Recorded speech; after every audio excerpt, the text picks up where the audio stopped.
नमस्कार. लग्नाची बेडी या मालिकेच्या आजच्या भागामध्ये मी तुम्हा सर्वांचे अगदी मनपूर्वक स्वागत करते. आजच्या भागामध्ये आपल्याला पाहायला मिळतं शकुंतला शकुंतलाबाईंचं बोलणं आठवत असतं. ज्यावेळी सिंधू आणि पिंकीने शकुंतलाबाईंच्या घरी CBI ऑफिसर म्हणून धाड टाकलेली असते, त्यावेळी शकुंतलाबाईंनी आपला गुन्हा कबूल केलेला असतो आणि तेव्हा त्या म्हणालेल्या असतात, हे सगळं काही मधुर आणि रत्नापारखी हिने केलं आहे. रत्नापारखी यांना वाटत आहे की त्यांचा तो अंकुर अपघातामध्ये गेला आहे, परंतु तो तर जिवंत आहे. आता हे सगळं काही सिंधूला आठवतं आणि सिंधू म्हणू लागते, आता माझ्या अंकुरला शोधण्यासाठी मला दुसरा मार्ग शोधावा लागणार आहे. परंतु हा शोध घेत असताना मला या मॅनेजर आणि मधूचा सामना करावा लागणार आहे. मधू, आजपर्यंत तू खूप गुन्हे केले आहेस. मधू, हे सगळं करून तुला काय मिळालं? अगं, हे करून तुला काय साध्य झालं सांग ना. अगं, एका बाळाला त्याच्या आईपासून लांब करून तुझा काय समाधान मिळालं? मधू, मी तुला सोडणार नाही आणि मी तुला कधीही माफ करणार नाही. मी तुला तुझ्या प्रत्येक गुन्ह्यांची शिक्षा देणारच. आणि त्याआधी मला माझ्या अंकुरला शोधायचं आहे. माझा अंकुर कुठे असेल, कसा असेल, काय करत असेल, मला काहीच माहीत नाही. परंतु सिंधू, आता खचून जायचं नाही आणि खचून चालणार नाही, कारण अंकुरचा शोध तुलाच घ्यायचा आहे. आता सिंधू ही मनाशी पक्का ठरवते की काही झालं तरी अंकुरचा शोध आपण घ्यायचा आहे. दुसरीकडे पाहायला मिळतं राघवा आश्रमातील सरांची भेट घेतो. त्यावेळी आश्रमातील सर राघवला म्हणतात, राघवजी, तुम्ही वेळात वेळ काढून आश्रमात येता, मुलांना वेळ देता आणि मुलांसाठी जे काही करत आहात त्यासाठी मी खरंच तुमचे मनापासून आभार मानत आहे. तर राघव त्या सरांना म्हणतो, नाही सर, तुम्ही प्लीज असं काही बोलू नका. खरं तर आभार तुम्ही मानायची गरज नाहीच आहे. खरं तर आभार मानायची गरज मला आहे, कारण तुमच्यामुळे आमच्या घरामध्ये आनंद आहे. तुमच्यामुळेच आम्हाला आमचा विनू मिळाला आहे, म्हणजेच विनायक मिळाला आहे. आणि त्याच्यामुळे घरामध्ये अगदी प्रसन्न वातावरण असतं, अगदी आनंदाचं वातावरण असतं. त्यामुळे खरंच मी तुमचे अगदी मनापासून आभार मानत आहे आणि तुम्ही प्लीज असं फॉर्मल राहू नका. तर त्यानंतर ते सर राघवला म्हणतात, धन्यवाद, परंतु खरंच सांगू का, तुमच्यासारखी माणसं या समाजात आहेत आणि म्हणूनच चांगुलपणा अजूनही टिकून आहे आणि म्हणूनच आम्हाला हे जे काही करत आहोत ते करण्याची उमेद मिळते. तुमच्यासारख्या माणसांमुळेच आम्हाला अशा अनाथ मुलांना आधार देण्याची उमेद मिळत आहे. त्यासाठी खरंच मी तुमचे आभार मानत आहे. तर आता राघवा त्या सरांना म्हणतो, सर तसं काही नाही, तुम्हाला कधीही आणि कोणतीही मदत लागली तरी तुम्ही अगदी निसंकोचपणे मला सांगा. निसंकोचपणे तुम्ही मला कधीही फोन करू शकता.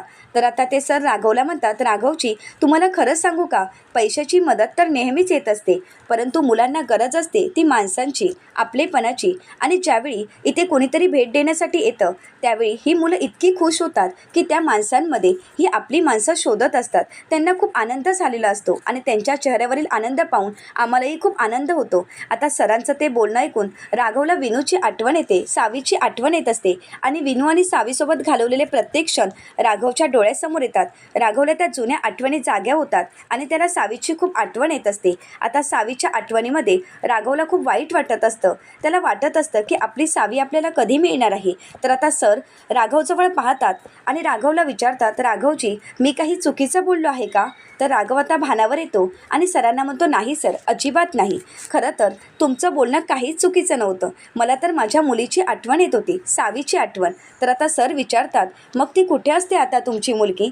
तर राघव म्हणतो की ती हॉस्टेलवर असते आणि तिला रोज भेटता येत नाही आणि म्हणूनच मला तिची आठवण येत आहे. परंतु इथे आल्यावर, या मुलांना भेटल्यावर तिला भेटल्याचा आनंद मला होतो. तर आता आश्रमातील सर राघवला म्हणतात, कसं आहे ना, माणूस हा प्रेमाचा आणि सहवासाचा भुकेला असतो. आता त्या सरांचं म्हणणं राघवला पटत असतं. आता त्याचवेळी आश्रमातील काही मुलं राघवला आवाज देत तिथे येत म्हणतात, राघव काका, राघव काका, आम्हाला तुमच्यासोबत खेळायचं आहे, प्लीज आमच्यासोबत खेळायला चला ना. तर आश्रमातील सर त्या मुलांना शांत करत म्हणतात, विनूंच्या बाबांसोबत मला महत्त्वाचं बोलायचं आहे, प्लीज तुम्ही जा ना खेळायला. तर ती मुलं हट्टालाच पेटलेली असतात. ती म्हणतात की नाही, आम्हाला तर राघव काकांसोबतच खेळायचं आहे. तर राघव म्हणतो, ठीक आहे, काहीच हरकत नाही. तसंही मलाही त्यांच्यासाठी थोडा वेळ तर दिलाच पाहिजे ना, आणि मला काहीच प्रॉब्लेम नाही आहे, काहीच हरकत नाही, मी खेळेन त्यांच्यासोबत. असं म्हणत राघव त्या मुलांसोबत खेळायला जायला तयार होतो. आता त्या मुलांना खूप आनंद झालेला असतो. तर ती मुलं राघवला म्हणतात, चला राघव काका, असं म्हणत राघवला ती बाहेर खेळायला घेऊन येतात. आता सिंधूही तिथेच असते. सिंधू पाहते तर राघव आलेला असतो आणि म्हणूनच सिंधू तिथे लपून राहते. आता राघवला सगळ्या मुलांसोबत खेळत असताना राघवच्या चेहऱ्यावरील आनंद पाहून सिंधूला सिंधूलाही खूप आनंद झालेला असतो. तो त्या मुलांसोबत खूप खुश असतो. आता ते सगळं काही सिंधू पाहत असते, परंतु त्याच वेळी सिंधू ज्या ठिकाणी उभी असते तिथून झोपड्यावरून एक मुलगा खाली पडतो. आता त्याला खूप लागलेलं असतं आणि तो खूप रडू लागतो. तिथे असलेली मुलं त्याला सावरण्याचा प्रयत्न करत असतात, परंतु तो मुलगा खूप रडत असतो. आता हे पाहून सिंधूला खूप वाईट वाटतं आणि म्हणूनच सिंधू ही त्या मुलाला उचलण्यासाठी जात असते. परंतु त्याच वेळी सिंधूच्या लक्षात येतं की राघवही इथे आहे. जर राघवने आपल्याला पाहिलं तर, आणि म्हणूनच सिंधू न जाता तिथेच सगळं काही दृश्य पाहत असते. परंतु आपण लांबून पाहत आहोत या गोष्टीचं सिंधूला खूप वाईट वाटत असतं. आता हे सगळं काही राघवने पाहिलेलं असतं आणि म्हणूनच राघव त्या मुलाजवळ धावत येत असतो. आता हे सगळं काही सिंधू पाहते. सिंधूच्या लक्षात येतं की राघव याच दिशेने येत आहे. परंतु त्याच वेळी आश्रमातील सर राघवला थांबवतात आणि विचारतात, राघवजी तुम्ही कुठे निघालात? तर राघव म्हणतो की तिथे एक मुलगा झोपड्यावरून पडला आहे आणि म्हणूनच मी त्याला पाहण्यासाठी जात आहे.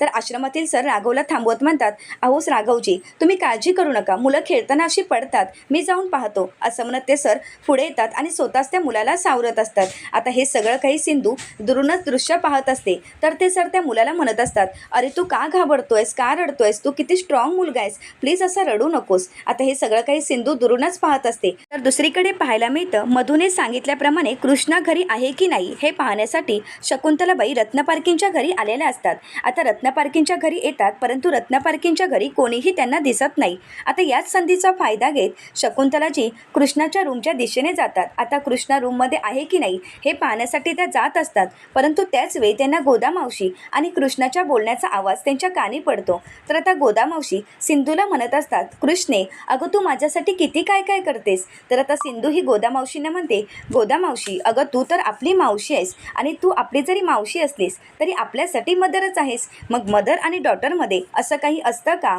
तर आता हे सगळं काही बोलणं शकुंतलाजींनी ऐकलेलं असतं. आता शकुंतलाजी मनाशीच म्हणतात, ही बया तर घरीच आहे, मैना राणींना सांगायला हवं की ही बया तर घरीच आहे.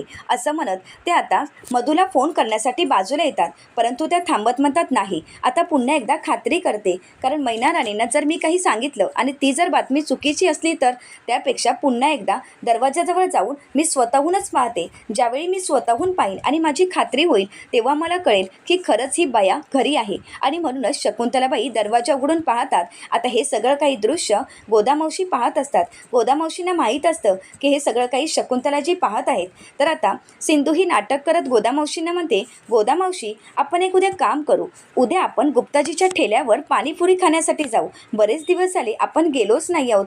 तर आता गोदामावशी म्हणतात, हो जाऊया. गोदामावशी आणि सिंधूच्या गप्पा चालू असतात. आता हे दृश्य शकुंतलाबाईंनी स्वतःच्या डोळ्यांनी पाहिलेलं असतं. आता शकुंतलाबाईंची खात्री पटते की खरंच कृष्णा घरी आहे. आता शकुंतलाबाई मनाशीच म्हणतात, ही बया तर घरी आहे, मग मैना राणींना भास झाला का? तर आता शकुंतलाबाई विचार करू लागतात.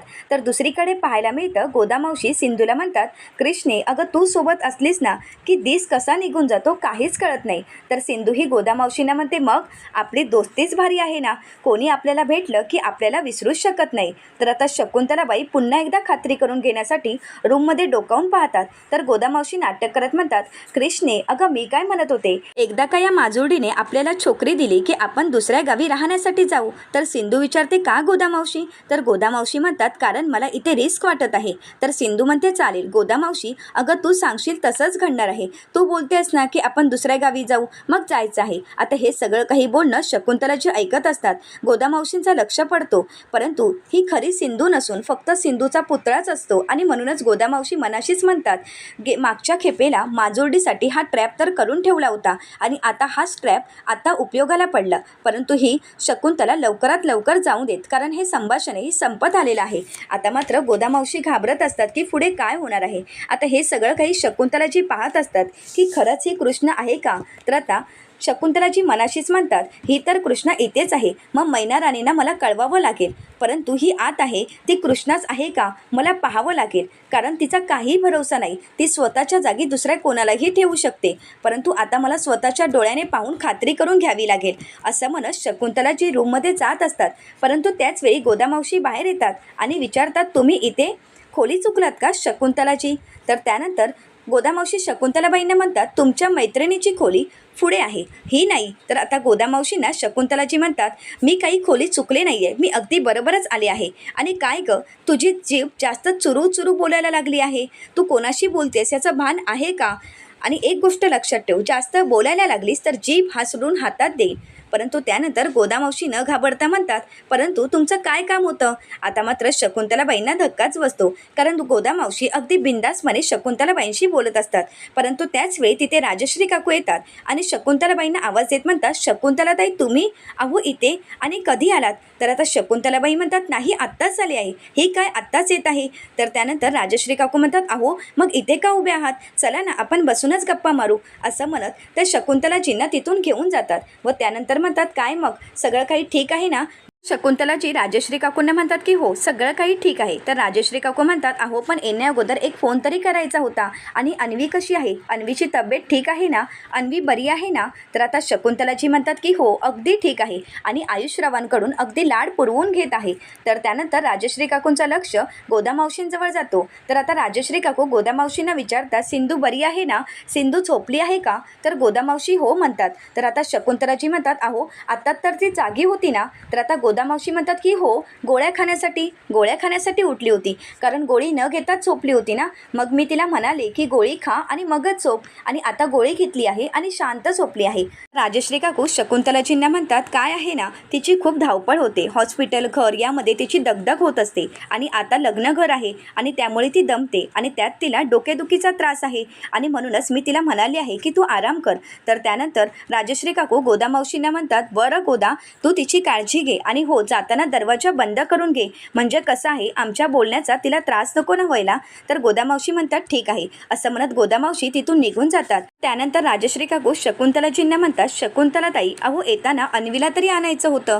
तर त्यानंतर शकुंतलाजी म्हणतात, अहो नाही त्या आयुषरावांसोबत डॉक्टरकडे गेले आहेत ना, म्हणूनच मी त्यांना घेऊन आले नाही, परंतु मी तर अचानकच इथे आले. तर आता राजश्री काकू विचारतात, का काही काम होतं का? तर आता शकुंतलाजी म्हणतात, हो माझं मधुराणी जवळ काम होतं. कसं आहे ना त्यांचा जो डान्स क्लास आहे ना त्याची एक शाखा कोल्हापुरातही काढावी असाच माझा विचार आहे आणि म्हणूनच मी त्यांना भेटण्यासाठी आले होते. कुठे आहेत मधुराणी? तर आता राजश्री काकू म्हणतात, ती राघवसोबत बाहेर गेली आहे, थोड्या वेळात येईलच, तोपर्यंत तुम्ही बसा ना. तुम्ही काय घेणार आहात? कॉफी सरबत? मी तुमच्यासाठी सरबत करू का? तर आता शकुंतलाजी म्हणतात, नाही नको, कसं आहे ना पार्टी ऑफिसमध्ये माझी एक महत्त्वाची मीटिंग आहे. तर आता राजश्री काकू म्हणतात की येताना नेहमीच तुम्ही घाईत येता, परंतु यानंतर येताना फोन करून या आणि येताना अन्वीला घेऊन या, म्हणजे मी कसा स्वयंपाकही करून ठेवेन, तुम्ही सर्वजण जेवणासाठीच या. तर आता शकुंतलाजी म्हणतात, ठीक आहे, असं म्हणत शकुंतलाजी तिथून बाहेर पडतात आणि लगेच मैना राणीला मेसेज करत म्हणतात, मैना राणी ती कृष्णा घरातच आहे, तुम्हाला भास झाला आहे का? असा त्या मेसेज करतात. दुसरीकडे पाहायला मिळतं मधू ही आश्रमातील मॅनेजर साहेबांवर चिडत म्हणते, अहो तुम्ही इतके केअरलेस कसे काय असू शकतात? अहो एखादी बाई एखाद्या मुलाची चौकशी करण्यासाठी इथे येते, मग ती कुठून आली आहे, तिचं नाव काय, तिचा फोन नंबर, तिचा पत्ता काहीतरी तुम्हाला माहीत असायलाच हवं ना, परंतु तुमच्याजवळ तर काहीच माहिती नाही आहे आणि तुम्ही तर मला काय म्हणत आहात की ग्रे रंगाचे कपडे. अहो एवढं युनिक इन्फॉर्मेशन आहे काही? अहो बाहेर जर गेला तर हजारो लोक मिळतील की त्यांनी ग्रे रंगाचे कपडे घातलेले असतील, मग मला सांगा मी आता कसं शोधायचं आहे? तर आता मॅनेजर साहेब म्हणतात, सॉरी मॅडम. तर त्यानंतर मधू म्हणू लागते, तुमच्या या सॉरीचं मी काय करू? तुम्ही सॉरी म्हणून ती बाई मला सापडणार आहे का? आणि आता मी तिला कुठे शोधायचं आहे? ती का आली होती? तिचा काय हेतू होता? हे मला कसं कळणार आहे? तर आता मॅनेजर साहेब म्हणतात, मॅडम प्लीज तुम्ही शांत व्हा, मी आश्रमात सगळीकडे शोधेन, त्या मॅडम नक्कीच मिळतील. तर त्यानंतर मधू म्हणते, ती बाई कोण होती आणि तिची काय इन्फॉर्मेशन, ही सगळी काही मला हवी आहे आणि ती जर इन्फॉर्मेशन तुम्ही जर मला नाही दिली तर मग मात्र तुम्हाला दुसरी नोकरी शोधावी लागेल. आता मात्र मॅनेजर साहेब घाबरतात आणि मधूला म्हणतात, नाही मॅडम प्लीज तुम्ही असं काही करू नका, मी नक्कीच शोधेन, मी आत्ताच जाऊन शोधतो. आता त्याच वेळी तिथे राघव आलेला असतो आणि मॅनेजर साहेबांना विचारतो की काय शोधणार आहात? आता मात्र मधू आणि मॅनेजर साहेब घाबरून गेलेले असतात. आता राघवला तिथे अचानक पाहून मधूला तर धक्काच बसतो, मधूला काय बोलावं काहीच कळत नसतं. आता मधू ही राघवकडे पाहत असते आणि विचार करू लागते. तर दुसरीकडे पाहायला मिळतं आश्रमातील सर त्या मुलाला शांत करत म्हणतात, बाळा अरे आपण औषध लावू, तू का घाबरतोयस आणि असा का रडतोस? हुशार मुलं रडतात का? प्लीज तू शांत हो, तू काळजी करू नकोस. तर आता हे सगळं काही सिंधू पाहत असते. सिंधूला त्या मुलाची खूप काळजी वाटत असते. तर त्यानंतर आश्रमातील सर संकेतला फर्स्ट एड बॉक्स आणायला सांगतात. आता संकेत हा फर्स्ट एड बॉक्स आणण्यासाठी जातो. तर आता सिंधू ही विचार करू लागते, मी काय करू, मी जाऊ का? पण मी जर तिथे गेले तर मधू इथेच आहे, तिला तर आधीच माझ्यावर संशय आला आहे आणि आता जर तिने मला इथे पाहिलं तर खूप मोठा प्रॉब्लेम होईल. तिने जर मला बघितलं तर ती मला माझ्या अंकुरला कधीही भेटू देणार नाही आणि माझा अंकुर मला कधीही मिळू शकत नाही. पण आता सिंधूच्या मनामध्ये विचार येतो आणि सिंधू मनाशी विचार करत म्हणते, परंतु मी किती स्वार्थी विचार करत आहे. मी एक आई आहे, त्यापेक्षासुद्धा मी एक डॉक्टर आहे, हे महत्त्वाचं आहे. आणि आता मी असा विचार कसा काय करू शकते, कारण पेशंटला बरं करणं हे माझं कर्तव्य आहे. आणि या मुलांपैकीच माझा एक अंकुर आहे आणि त्याला जर लागलं असतं तर मी अशी पाहतच राहिली असते का? काही झालं तरी मला त्या मुलाला वाचवायला हवं, त्याला सावरायला हवं, असं म्हणत सिंधू ही पुढे जाते आणि म्हणू लागते, काय झालं बाळा, असं म्हणत त्याला शांत करते आणि फर्स्ट एड बॉक्स आणायला सांगते. आता फर्स्ट एड बॉक्स येताच सिंधू ही त्याला शांत करत म्हणते, अरे बाळा, तू केवढा रडतोयस, एवढंसं तर लागलं आहे. आणि हो, आता ही जखम आहे ना, ती मी अगदी छान प्रकारे क्लीन करणार आणि त्यानंतर त्यावर मलम लावणार, तू काळजीच करू नकोस, म्हणजे तुला लवकर बरं होईल. तर त्यानंतर राघव विचारतो, काय झालं, तू यांना काय शोधायला सांगत आहेस मधू? आता मात्र मधूला काय बोलावं काहीच कळत नसतं. आता मधू ही राघवला म्हणते, राघव, तू अजून गेला नाहीस का? तुला ऑफिसला जायचं होतं ना? राघव म्हणतो की हो, मी निघणारच होतो आणि तुला तेच सांगण्यासाठी येत होतो की आता आपल्याला निघायचं आहे. तर आता मधू म्हणू लागते, चल ओके, मग जाऊया आपण. तर राघव म्हणतो, परंतु मधू, अजूनही तू माझ्या प्रश्नाचं उत्तर दिलंच नाही आहेस, तू यांना काय शोधायला सांगत आहेस? आता मात्र मधू घाबरून गेलेली असते, काय बोलावं तिला काहीच कळत नसतं. मधू विचार करू लागते की मी आता राघवला काय उत्तर देऊ. दुसरीकडे पाहायला मिळतं, सिंधू त्या मुलाची काळजी घेत असते आणि त्याची जखम क्लीन करून देत असते आणि त्याला सावरतही असते. त्याचवेळी सिंधू ही मनाशीच म्हणते की राघव आणि मधू येण्या अगोदरच मला या मुलाची काळजी घ्यायला हवी, त्याला ड्रेसिंग करून द्यायला हवं, कारण काही झालं तरी मधूच्या नजरेस मी पडायला नको. आणि म्हणूनच सिंधू ही मागे वळून पाहत असते. आता त्याचवेळी सिंधूला तिचे जुने क्षण आठवतात की एकेवेळी मधूने तिला सांगितलेलं असतं की मला खिळा ठोकून दे, मला माझे फॅमिली फोटो लावायचे आहेत. त्यावेळी सिंधू तिला म्हणालेली असते की मला लहान मुलं अजिबातच आवडत नाही, कारण लहान मुलं एकदा का रडायला लागलीत की मला त्यांचा चेहराही पाहावासा वाटत नाही, लहान मुलं म्हणजे सैतान असतात. तर मधू तिला म्हणालेली असते की नाही, लहान मुलं क्यूट असतात. तर त्यानंतर सिंधू म्हणते नाही नाही. तर आता सिंधू ही हळू काम करत असते आणि म्हणूनच मधू तिला म्हणते की तू फास्ट काम का नाही करत आहेस, अगं किती हळू करतेस. तर सिंधू ही मधूला म्हणालेली असते, कसं आहे ना, मला कळालं आहे की रत्नपार्किंगच्या भिंतीला कान आहेत, मग मी जर मोठ्याने ठोकला आणि कोणाच्या कानाला लागलं तर आता मधू म्हणते, तुझी किती बडबड आहे, त्यापेक्षा मीच करते, असं म्हणत मधू ही काम करत असते. परंतु त्याचवेळी खिळा ठोकत असताना तोच खिळा मधूच्या हाताला लागतो आणि रक्ताला घाबरून कृष्णा तिथून निघून जाते, असं तिने मधूला भासवलेलं असतं. आता सिंधू ही मनाशीच विचार करते की काही झालं तरी मला आता हे सगळं काही आवरून इथून निघायला हवं, कारण जर इथे मधू आणि राघव आले तर खूप मोठा प्रॉब्लेम होईल. आणि म्हणूनच सिंधू ही पटापट त्या मुलाला ड्रेसिंग करून देते आणि म्हणते की झालं. आता पुढील भागामध्ये आपल्याला पाहायला मिळतं, सिंधूचं ड्रेसिंग करून झालेलं असतं तर इकडे राघव आणि मधू घरी जाण्यासाठी बाहेर पडलेले असतात. आता त्याचवेळी सिंधू ही तिथून निघत असते तर तो मुलगा तिला थांबवत म्हणतो, ताई थँक्यू. आता मात्र मधू ही मागे येऊन पाहते तर राघव आणि मधू येत असतात. आता मात्र सिंधू घाबरून जाते. आता राघव आणि मधूने सिंधूला पाहिलं असेल का पाहण्यासाठी चॅनलला नक्कीच सबस्क्राईब करा. आजचा व्हिडिओ तुम्हाला कसा वाटला हे कमेंट करून नक्कीच कळवा. आजचा व्हिडिओ जर तुम्हाला आवडला असेल तर व्हिडिओला लाईक करायला विसरू नका आणि व्हिडिओ पाहिल्याबद्दल तुम्हा सर्वांचेच अगदी मनपूर्वक धन्यवाद.